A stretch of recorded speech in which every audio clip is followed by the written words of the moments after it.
Welcome to plastic engineering. तो पहला यहाँ पे हमारा है इंट्रोडक्शन में विनाइल डीन क्लोराइड का हम पॉलीमराइजेशन कराएंगे तो हमारा पॉलीविनाइल डीन क्लोराइड बनेगा। यहाँ पे हम लोग रिएक्शन देख देते हैं। तो रिएक्शन में थोड़ी सी मिस्टेक है, तो CH2 डबल बॉन्ड CCl2 यहाँ पे होगा। इसको हम क्या कराएंगे, पॉलीमराइज कराएंगे।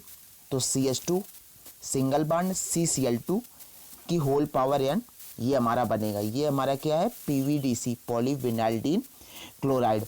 अब हम यहाँ पे देखेंगे जो ये विनाइल डीन कोपॉलीमर है, इसको कॉमर्शलाइज कब किया गया और किसने इसको कॉमर्शलाइज किया। तो आर्यम विली और GH रैले के माध्यम से इसको कॉमर्शलाइज किया गया 1933 में। बट जो PVDC है इसको कब कॉमर्शलाइज किया गया, तो इसको हम लोगों ने 1939 में कॉमर्शलाइज किया। अब ये इसको एक और चीज़ देखेंगे कि हमारा बेसिकली उपयोग कहाँ पे होता है। तो इसका प्रयोग हम लोग पैकेजिंग मटेरियल के लिए करते हैं, क्योंकि ये हमारा good oxygen and water vapour barrier property show करता है। इस वजह से इसका प्रयोग हम लोग इसमें करते हैं। और इसकी सहायता से हम लोग क्या करते हैं, फिल्म बना सकते हैं या तो PVDC की हम लोग कोटिंग कर सकते हैं, जो रस्टिंग की प्रॉपर्टी से बचाती है। अब सबसे पहले हमें क्या करना पड़ेगा, विनाइल डीन क्लोराइड बनाना पड़ेगा, तभी तो हम क्या कर पाएंगे, उसका पॉलीमराइजेशन करके पॉलीविनाइल डीन क्लोराइड बना पाएंगे। तो VDC को बनाने के लिए हम लोग ट्राइक्लोरोएथीन का 400 डिग्री सेल्सियस पर पायरोलाइसिस करते हैं, जिसके माध्यम से हमारा VDC प्राप्त हो जाता है।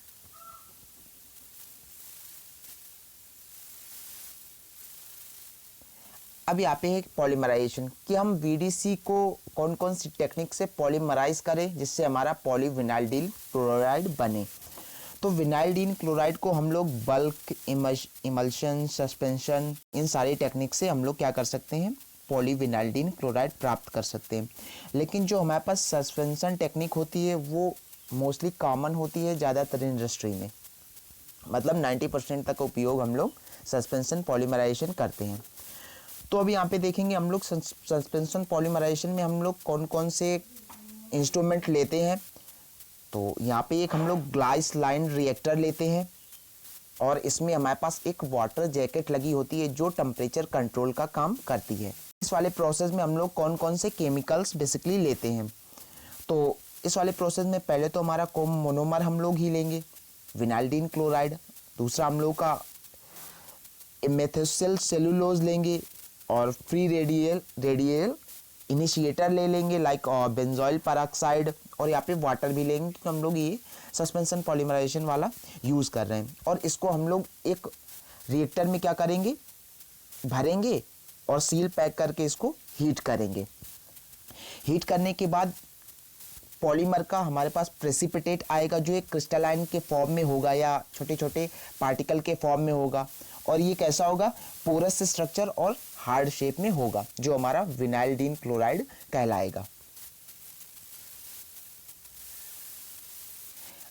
अब हम लोग का स्ट्रक्चर प्रॉपर्टी रिलेशनशिप है कि जो विनाइल डीन क्लोराइड या पॉलीविनाइल डीन क्लोराइड का स्ट्रक्चर होता है उसके अकॉर्डिंग उसकी प्रॉपर्टी किस तरीके से डिफाइन की जाती हैं। तो यहाँ पे हम लोग देख रहे हैं कि यहाँ पे साइड में दोनों तरफ क्या लगा हुआ है, क्लोरीन लगा हुआ है। तो ये हमारा क्या होगा, एक रेगुलर स्ट्रक्चर होगा और क्रिस्टलाइजेशन की प्रॉपर्टी को कैपेबल अच्छी तरीके से करेगा। और अगला पॉइंट यहाँ पे ये हमारा कैसा होगा, क्लोज्ड पैकिंग मॉलिक्यूल्स होगा, और जो स्पेसिफिक ग्रेविटी इसकी होगी वो हाई होगी, और permeability of the vapour and gases ये क्या होगा, लो होगा। PVC में बताया था कि वहाँ पे अगर क्लोरीन उपस्थित होती है तो ये क्या होता है, सेल्फ एक्सटिंग्विशिंग होता है। तो क्लोरीन की प्रेजेंस के कारण ये कैसा होगा, सेल्फ एक्सटिंग्विशिंग होगा।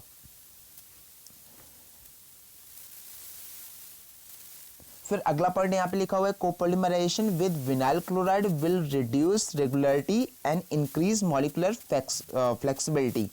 कि अगर हम लोग इसको विनाइल क्लोराइड के साथ क्या करेंगे, इसका पॉलीमराइजेशन करेंगे तो इसकी रेगुलरिटी क्या हो जाएगी, रिड्यूस हो जाएगी, और जो ओवरऑल फ्लेक्सिबिलिटी होगी वो क्या हो जाएगी, इंक्रीज हो जाएगी।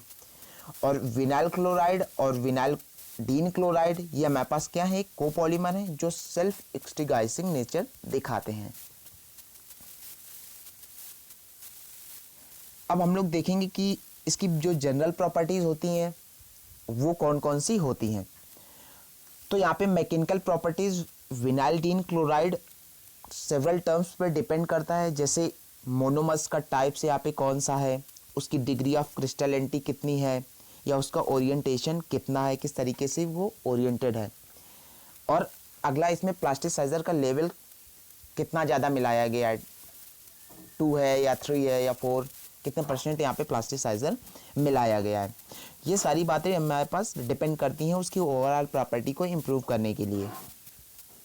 अगला हम लोगों का जो सेमी क्रिस्टलाइन कोपॉलीमर होता है उसमें जो टेंसाइल मॉडुलस होता है वो क्या होता है, ज़्यादा होता है, और जो इलोंगेशन एंड ब्रेक होता है वो हमारा क्या होता है, कम होता है। इस वजह से जो रेनफोर्स पॉलीमर होते हैं वो हमारे पास इम्पैक्ट स्ट्रेंथ बहुत ज़्यादा रखते हैं। अब यहाँ पे हम लोग जनरल प्रॉपर्टी की बात कर रहे हैं, तो यहाँ पे एक टर्म आता है ग्लास ट्रांजिशन टेम्परेचर। तो जो ग्लास ट्रांजिशन टेम्परेचर होता है वो विनाइल्डीन क्लोराइड का हमारा कितना होता है, -12 डिग्री सेल्सियस, और जो कोपॉलीमराइजेशन होता है, कोपॉलीमर का जो ग्लास ट्रांजिशन टेम्परेचर होता है वो क्या होता है, हायर होता है।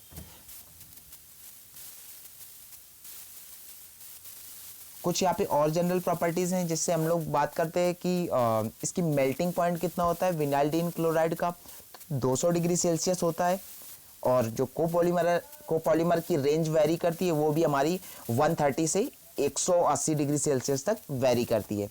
कुछ और सेवरल प्रॉपर्टी हैं, जैसे इसको देखने में बिल्कुल ये क्लियर दिखता है, और इसमें जो ग्लॉस या चमक होती है वो बहुत ज़्यादा होती है।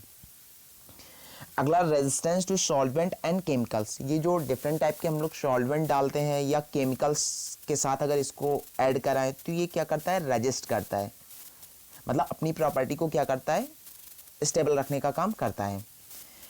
Excellence barrier resistance to oxygen, water vapour and the carbon dioxide. अगर इसकी सतह पे हम लोग कार्बन डाइऑक्साइड या वाटर वेपर डालें या ऑक्सीजन डालें तो ये उसको क्या करेगा, रेजिस्ट करेगा, मतलब अपनी सतह खराब होने से ये खुद बचाता है।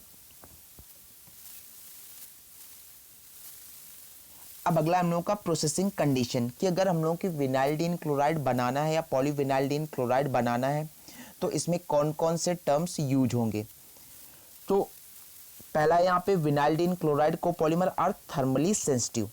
तो जो वीडीसी होता है या हम लोग पीवीसी की भी बात करें तो ये क्या होता है, थर्मल सेंसिटिव होता है, बहुत ज़्यादा जल्दी ही क्या होने लगता है, डिग्रेडेट होने लगता है। और जब हम लोग क्या करते हैं, कोई भी प्रोडक्ट बनाते हैं तो अगर हमसे ओवर हीटिंग हो जाती है तो ये किस में टूट जाता है, HCl में टूट जाता है, और जो हमारा पार्ट बन रहा है वो उसको क्या कर जाता है, फ्यूज कर देता है। अगला processing of vinyl chloride copolymer required careful control of melt temperature and minimum melt resistance time. यहाँ पे हमें दो बातों का ध्यान रखना होता है अगर हम लोग विनाइल्डीन क्लोराइड बना रहे हैं, एक तो हमारा मेल्ट टेम्परेचर और दूसरा हमारा मेल्ट रेजिस्टेंस टाइम। ये दोनों हमें क्या करने होते हैं, कम रखने होते हैं, क्योंकि हमारा ये एक थर्मल सेंसिटिव मटेरियल है। अब अगर हम लोग क्या कर रहे हैं, वीडीसी की प्रोसेसिंग कर रहे हैं या वीडीसी को पॉलीमर को हम लोग बना रहे हैं, तो यहाँ पे अगर हम लोग फीडिंग करते हैं, ये किसके माध्यम से करते हैं, एयर वेंटिंग, या तो हम लोग ग्रेविटी फीडिंग के माध्यम से हॉपर में इसको फीड करते हैं।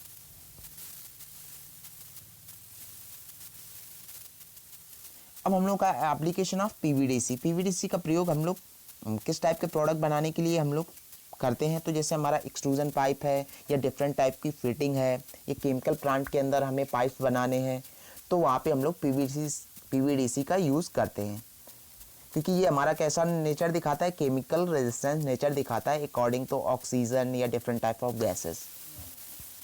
फिर copolymer are use is the manufacture of filament which may by the extruded and the steam heated extruder with the L/D ratio 10:1। मतलब इसका प्रयोग हम लोग फिलामेंट बनाने के लिए भी कर सकते हैं, और जब हम फिलामेंट बना रहे हो तो वहाँ पे L/D रेशियो कितना रखना है, 10:1, और कॉम्प्रेशन रेशियो कितना रखना है, 5:1।